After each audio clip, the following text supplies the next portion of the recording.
Hi everyone, welcome to our YouTube channel keep it simple. आज के video में हम बात करेंगे नेटको फार्मा के बायबैक के बारे में, क्योंकि कल यानी कि 8 मार्च को कंपनी ने अपना बायबैक अनाउंस किया है।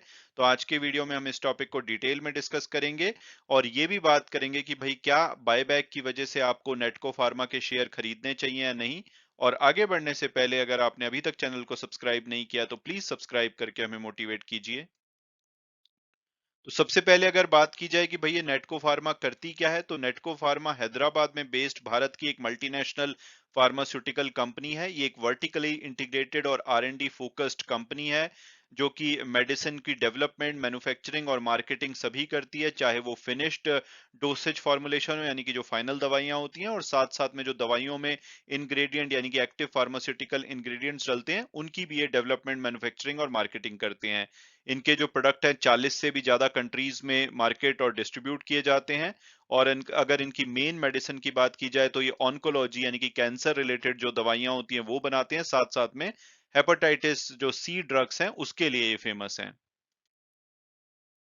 और अब अगर बात की जाए कंपनी के बायबैक के बारे में, तो कंपनी के बोर्ड ने कल यानी कि 8 मार्च को अनाउंस किया है कि ये 210 करोड़ रुपए का बायबैक करेंगे। यानी कि आज की डेट में जो इनके टोटल इक्विटी शेयर इशू हो रखे हैं वो 18 करोड़ 25 लाख के आसपास है।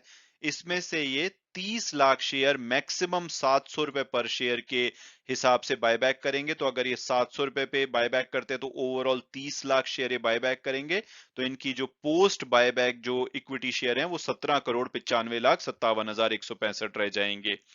और जो लास्ट क्लोजिंग यानी कि कल की क्लोजिंग हुई है वो लगभग 568 रुपीज पे हुई है। उस हिसाब से अगर ये 700 रुपए के रेट पे बायबैक करते हैं तो ये 23% का प्रीमियम ऑफर करेंगे। हालांकि ये जो बायबैक है ये ओपन मार्केट रूट के द्वारा किया जाएगा। आपको पता होगा प्राइमरली दो प्रकार के बायबैक होते हैं, एक होता है टेंडर रूट के द्वारा और एक होता है ओपन मार्केट रूट के द्वारा।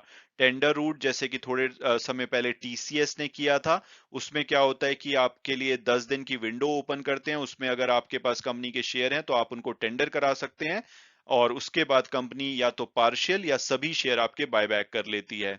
और दूसरा जो रास्ता होता है बायबैक का वो होता है ओपन मार्केट रूट। यानी कि इसमें कंपनी आपको अपने शेयर टेंडर करने के लिए नहीं बोलती, ये अगले 6 महीने तक स्टॉक एक्सचेंज से ही शेयर बायबैक करते रहते हैं। और जब इनके मिनिमम पहले 50% का रूल होता था, लेकिन अब आज से एक जो नए बायबैक के रूल आए हैं उसके हिसाब से मिनिमम इनको 75% यानी कि 210 करोड़ का जो 75% होता है 157 करोड़ 50 लाख, उतने के शेयर मिनिमम बायबैक करने होंगे।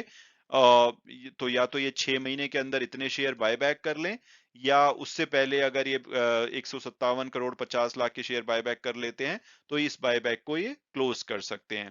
इसके अलावा अगर ओपन मार्केट और टेंडर रूट में डिफरेंस की बात की जाए, तो आज की डेट में आप 15% अपनी जो नेटवर्थ यानी कि पेड अप कैपिटल और फ्री रिजर्व्स हैं उतने का बायबैक करना है तो आप ओपन मार्केट रूट के द्वारा कर सकते हैं। और कंपनी इस केस में 5.13% जो स्टैंड अलोन बेसिस पे फ्री रिजर्व और पेड अप कैपिटल है उतना बायबैक कर रही है, और कंसोलिडेटेड बेसिस पे 5.04%। तो ये विद इन 15% है, तो ये ओपन मार्केट रूट के द्वारा कर सकते हैं। और अगर 15% से लेकर के 25% तक करना है तो उनको टेंडर रूट का रास्ता अपनाना पड़ता है, और 25% से ज्यादा वो बायबैक नहीं कर सकते हैं। इसके अलावा टेंडर रूट में एक फिक्स प्राइस होता है, यानी कि टेंडर रूट में अगर ये 700 रुपए का प्राइस अनाउंस करते तो सभी जो शेयर है ये 700 रुपए पे बायबैक करने होते कंपनी को। लेकिन अब ये मैक्सिमम 700 पे करेंगे। तो आज जैसे कि कंपनी का शेयर मान लो 570 के आसपास चल रहा है तो 570 में खरीद लेंगे, कल को 600 हो जाता तो 600 में खरीद लेंगे। मैक्सिमम ये 700 रुपए पे करेंगे। मान लो अगर कंपनी का प्राइस 700 से ज्यादा हो जाता है तो उस टाइम ये बायबैक नहीं करेंगे। और अगर शेयर होल्डर पार्टिसिपेशन की बात की जाए तो इसमें अगर टेंडर रूट होता है तो रिकॉर्ड डेट पे जो भी शेयर होल्डर होते हैं वो पार्टिसिपेट कर सकते हैं, लेकिन ओपन मार्केट में सभी शेयर होल्डर पार्टिसिपेट कर सकते हैं। हो सकता है कंपनी आपके शेयर भी बायबैक में खरीद ले आज के डेट में या आने वाले कुछ दिनों में, लेकिन आपको पता नहीं चलेगा कि भाई आपके शेयर बायबैक में खरीदे गए हैं। इसके अलावा टेंडर रूट में 15% रिटेल शेयर होल्डर यानी कि जिनके पास 2 लाख या उससे कम के शेयर्स होते हैं, उनके लिए रिजर्व किया जाता है, जबकि ओपन मार्केट में ऐसा कोई रिजर्वेशन नहीं होता। टेंडर रूट में 10 दिन की विंडो ओपन होती है जिसमें कि आप अपने शेयर को टेंडर करा सकते हैं, लेकिन ओपन मार्केट रूट में 6 महीने तक कंपनी खरीद सकती है, और अगर 6 महीने से पहले ये 75% अगर अपना जो बायबैक कर लेते हैं टोटल अमाउंट का, तो ये बायबैक को बंद भी कर सकते हैं। इसके अलावा जैसे कंपनी ने बोला है कि 700 रुपए का मैक्सिमम प्राइस होगा, उस हिसाब से ये 30 लाख शेयर खरीदेंगे, लेकिन मोस्ट प्रोबेबली इनका जो बाइंग प्राइस है, क्योंकि जैसे आज भी कुछ शेयर बायबैक किए जाएंगे तो वो 570 पे किए जाएंगे, तो ओवरऑल जो 210 करोड़ है वो अमाउंट सेम रहेगा, लेकिन नंबर ऑफ शेयर्स बदल सकते हैं, क्योंकि अगर ये 700 से कम में बायबैक करते हैं तो हो सकता है कि 30 लाख से ज्यादा शेयर बायबैक कर लिए जाएं।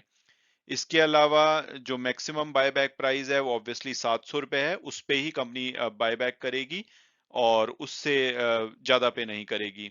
इसके अलावा आप सोच रहे होंगे कि भाई क्या बोर्ड डिसाइड कर सकता है, इनको शेयर होल्डर अप्रूवल नहीं चाहिए होगी? तो अगर आप 10% अपना जो पेड अप कैपिटल और फ्री रिजर्व है उससे कम का बायबैक अनाउंस करते हैं, जो कि इस केस में है लास्ट स्टैंड ऑन जो लास्ट ऑडिटेड बैलेंस शीट है स्टैंड ऑन बेसिस पे उसका 5.13% है, और कंसोलिडेटेड बेसिस पे 5.04%। तो अगर ये दोनों नंबर 10% से कम है तो कंपनी को शेयर होल्डर की कोई अप्रूवल नहीं चाहिए होती, बोर्ड डिसाइड कर सकता है। लेकिन अगर ये 10% से ज्यादा हो तो जो शेयर होल्डर की अप्रूवल चाहिए होती है, जैसे कि टीसीएस के केस में चाहिए थी।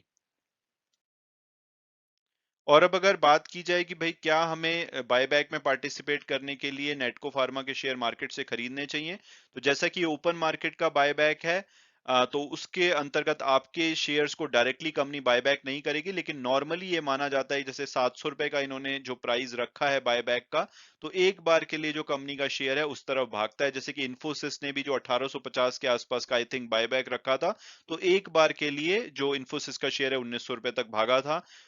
तो ये सर्टेन नहीं है, लेकिन नॉर्मली बायबैक का प्राइस अगर ज्यादा हो करंट मार्केट प्राइस से, तो एक बार के लिए शेयर हिस्टोरिकली देखा गया है कि उस तरफ भागता है, तो उस एंगल से आप इसमें इन्वेस्टमेंट करने का सोच सकते हैं। लेकिन डायरेक्टली कंपनी आपसे बायबैक नहीं करने वाली। इसके अलावा जो नॉर्मली बायबैक करने की वजह से ओवरऑल कंपनी के शेयर की संख्या कम हो जाती है, तो अर्निंग पर शेयर बढ़ जाती है, तो लॉन्ग टर्म में बायबैक जो बचे हुए शेयर होल्डर होते हैं उनके लिए फायदेमंद होता है। लेकिन डायरेक्टली आपको कोई बेनिफिट नहीं होगा, तो अनलेस कि आपको कंपनी पे भरोसा ना हो तो आपको इस कंपनी के शेयर नहीं खरीदने चाहिए।